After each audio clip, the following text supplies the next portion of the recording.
Hello everyone, आज है 19 अप्रैल और आज इस वीडियो में हम बात करने जा रहे हैं पीरामल फार्मा के बारे में। देखिए, पीरामल फार्मा के शेयर में आज बहुत बड़ी तेज़ी आई है। पिछले कुछ दिनों से, मतलब एक महीने से तो ये तेज़ी दिखा रहा है, लेकिन उससे पहले अगर हम देखें तो बहुत बड़ा करेक्शन भी हमें देखने को मिल रहा था। यहाँ पर शेयर तकरीबन 60 से 70% तक गिर चुका था, लेकिन अब धीरे धीरे तेज़ी पकड़ी है और आज एक बड़ी छलांग लगाई है। तकरीबन 7.5% की बड़ी छलांग है ये। वीडियो में बातचीत करेंगे कि चल क्या रहा है यहाँ पर, तेज़ी की वजह क्या है और लॉन्ग टर्म का आउटलुक यहाँ पर क्या हो सकता है।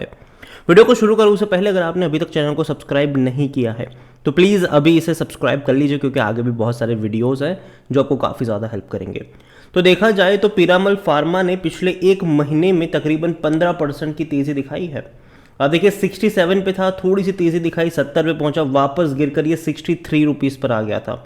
अगर वहां से कंपेयर करेंगे 63 से तो ऑलमोस्ट 20% की तेज़ी ये दिखा चुका है।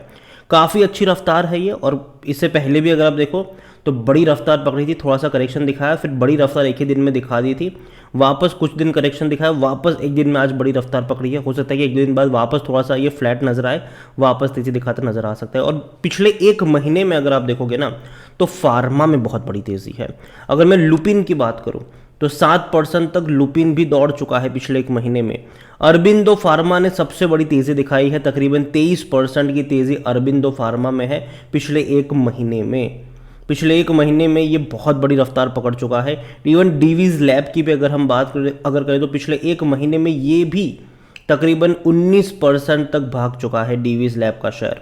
अगर हम सिप्ला की बात करें तो 6% की तेज़ी यहाँ पर भी है, छोटी सी है लेकिन ये है।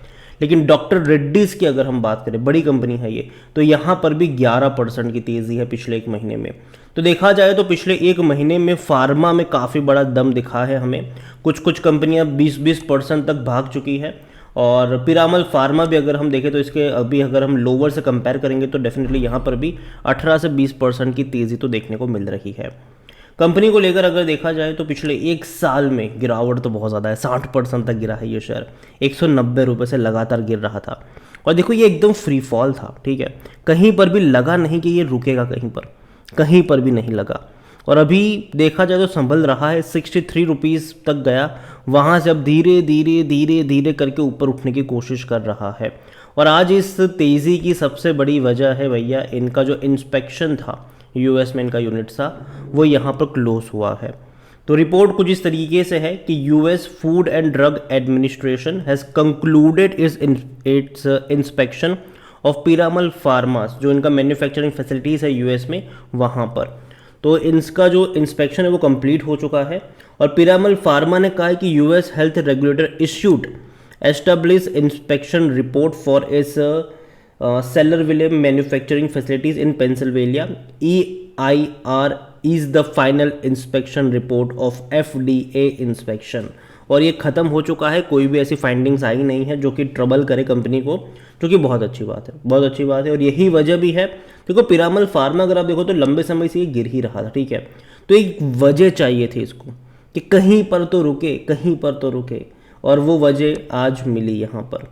और यही वजह कि एक न्यूज़ आई, पॉजिटिव न्यूज़ आई, और एकदम से जो सेंटिमेंट था वो चेंज हो गया।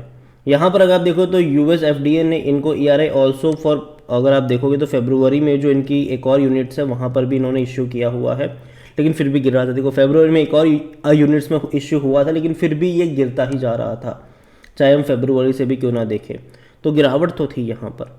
तो देखो ये जो आज की ये जो तेज़ी है, मेरे हिसाब से अच्छी तेज़ी है, लेकिन इसको ऐसे नहीं देख सकते कि भैया बहुत बढ़िया हो गया यहाँ पर, उसको ऐसे नहीं देख सकते हैं, ठीक है। ये जो तेज़ी आई है टेम्पररी है, थोड़ी दिन बाद आपको वापस से करेक्शन भी देखने को यहाँ पर मिल सकता है। हाँ, सिचुएशन तब चेंज हो जाएगी जब इनके क्वार्टरली रिजल्ट्स में आपको एक अच्छा इंप्रूवमेंट देखने को मिलेगा। अगर हम पिछले 5 साल की बात करें तो पीरामल फार्मा देखा जाए तो हालांकि उससे पहले से ही ये गिरता ही जा रहा था। और इतना ही नहीं, कंपनी में अगर हम देखें क्वार्टरली रिजल्ट्स, क्योंकि ये इंपॉर्टेंट है, रेवेन्यू अगर आप देखोगे तो ऑलमोस्ट 1700 करोड़ के आसपास के देखने को मिले, जो कि दिसंबर क्वार्टर में उतना अच्छा इंप्रूवमेंट नहीं था। जहाँ तक बात करें प्रॉफिट्स की तो कंपनी पिछले 3 क्वार्टर से लॉस में है, 109 करोड़, 37 करोड़, 90 करोड़। और यही वजह भी है कि शेयर लगातार डिक्लाइन मोड में जा रहा है। और देखो पहले ऐसा नहीं था, अगर हम बात करें तो आज इसके वॉल्यूम्स बहुत हाई रहे, 1,15,00,000 से भी ज़्यादा की क्वांटिटी में शेयर ट्रेड हुए और यही वजह भी है कि शेयर आज 8% तक भागा क्योंकि वॉल्यूम बहुत ज़्यादा देखने को मिल गए और 100% लोग according to Moneycontrol user कह रहे हैं खरीदारी करो। कंपनी में अगर आप देखोगे तो इनके रेवेन्यू पहले बढ़ रहे थे, मतलब उतनी बड़ी तेज़ी से भी नहीं बढ़े, 2,900 करोड़ के थे वो, बाद में 3,090 करोड़ रहे।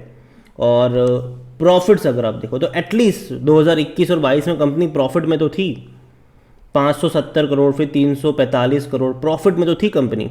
लेकिन यहाँ पर क्या हो गया, यहाँ पर अगर मैं 2023 क्वार्टर्स की बात करूँ तो तीनों ही क्वार्टर में कंपनी ने लॉस दिखाया है। अभी चौथे क्वार्टर के रिजल्ट्स आने बाकी है मार्च के, लेकिन तीनों ही क्वार्टर्स में वो भी बड़े बड़े लॉसेस है ये। और यही वजह भी है कि शेयर आपको लगातार गिरता हुआ नज़र आ रहा है जब से ये सारी चीज़ें सामने, मतलब पिछले 3 क्वार्टर के रिजल्ट जब से नेगेटिव में आए हैं तब से शेयर गिरता जा रहा है। और उम्मीद करेंगे कि यार मार्च क्वार्टर में अगर अच्छे नतीजे आ जाते हैं या फिर एटलीस्ट रेवेन्यू में तेज़ी आती है और लॉस जो इतना बड़ा है वो थोड़ा सा कम हो जाता है, तो मेरे हिसाब से शायद थोड़ा सा भी पॉजिटिव साइन यहाँ पर हो सकता है इसके लिए। लेकिन अगर ऐसा नहीं होगा तो दिक्कत की बात होगी। पीरामल फार्मा अगर हम बात करें कंपनी को लेकर तो यहाँ पर 100% एनालिस्ट कहते हैं खरीदारी करो। रीज़न कि देखो सस्ता तो हो चुका है और देखो कंपनी बड़ी है, छोटी कंपनी नहीं है ये। यहाँ पर प्रमोटर के पास 34.79% की होल्डिंग है, 0.51% म्यूचुअल फंड के पास है, 4.77% डोमेस्टिक के पास है। एफआईल्स बड़ी क्वांटिटी में यहाँ पर बैठे हैं, 41.29% की होल्डिंग एफआईल्स लेकर बैठे हैं। देखा जाए तो बहुत बड़ी क्वांटिटी यहाँ पर प्रमोटर और एफआईल्स के पास है, लेकिन फिर भी रिटेल और अदर्स के पास 18.65% की होल्डिंग है ज़रूर, जिनमें से रिटेल इन्वेस्टर्स 8.43% की होल्डिंग लेकर बैठे हुए हैं। देखिए ओवरऑल मुझे लगता है कि पीरामल फार्मा डेफिनेटली अगर आपके पास है तो पहली चीज़ बेचना तो नहीं चाहिए, क्योंकि अभी इसने मोमेंटम पकड़ा ज़रूर है ऊपर की तरफ जाने का, लेकिन हाँ इसका मतलब ये नहीं है कि यहाँ से ये ऊपर ही ज़्यादा चला जाएगा। जैसे कि आप देख सकते हैं कि इससे पहले भी जब 63 रुपीज़ से ये गया था 72 पर, बाद में कुछ दिन के लिए 4 दिन तक ये गिरा था नीचे, थोड़ा थोड़ा ही सही लेकिन ये गिरा था। फिर एक दिन की तेज़ी पकड़ ली बड़ी सी, फिर वापस 3 दिन तक ये थोड़ा बहुत नीचे करेक्शन दिखाया था, फिर आज तेज़ी पकड़ी है। तो आगे भी आपको जो ग्राफ है वो ऐसे ही देखने को मिल सकता है। और जो सिचुएशन है पॉजिटिव वाली वो चेंज तब होगी जब इनके क्वार्टरली रिजल्ट्स आएंगे। और क्वार्टरली रिजल्ट्स में अगर मान लो कि कंपनी के नतीजे अच्छे आते हैं तो चीज़ें बेहतर हो सकती है। हालांकि कब आने वाले हैं रिजल्ट्स अभी तक कोई डेट उसके सामने नहीं आई है, लेकिन जैसे ही आएगी डेफिनेटली हम उसके बारे में भी बातचीत करेंगे। ओवरऑल मुझे लगता है कि पीरामल फार्मा जो डेफिनेटली कंपनी तो आने वाले दिनों में शायद ग्रो करनी चाहिए, लेकिन हाँ अंधाधुंध पैसा यहाँ पे नहीं लगाना चाहिए, क्योंकि पिछले 3 क्वार्टर के रिजल्ट्स अच्छे नहीं आए हैं। कंपनी बड़ी ज़रूर है लेकिन फिर भी कंपनी को भैया और भी ज़्यादा मेहनत करनी पड़ेगी। अभी 2 महीने पहले की ही खबर थी जब इनके रिजल्ट्स आए थे, तब ये भी खबर थी कि कंपनी ने एक पैसा रेज भी किया था, तकरीबन 1050 करोड़ रुपए इन्होंने रेज भी किए हुए थे, जो कि अच्छी बात है। और अभी के लिए मैं कहूँगा कि ये जो खबर है यूएस वाली डेफिनेटली ये एक अच्छी इंपॉर्टेंट खबर है, लेकिन उनके एक और प्लांट को इसी तरीके का मतलब इंस्पेक्शन हुआ था जहाँ पे कुछ मतलब सब कुछ सही था, तो वो फरवरी में ही हुआ था, लेकिन फिर भी शेयर में गिरावट रुकी नहीं थी, थमी नहीं थी। तो ये मानना कि यहाँ से रॉकेट बनेगा थोड़ी सी जल्दबाजी होगी, ये टाइम लेगा यहाँ पर थोड़ा बहुत, और थोड़ा बहुत गिरावट तो थोड़ी बहुत तेज़ी भी आएगी। अभी यही कहूँगा खरीदारी करिए, बने रहो, ठीक है, बने रहो, यहाँ पर डरने की बात नहीं है। लेकिन जहाँ तक बात है फ्रेश बाइंग की, मेरे हिसाब से आप खरीदारी अगर करो तो थोड़ी सी क्वांटिटी ऐड करना, बाकी की जो क्वांटिटी है वो एक बार के लिए इनके क्वार्टरली रिजल्ट्स आ जाने दीजिए, उसके बाद फैसला करिएगा।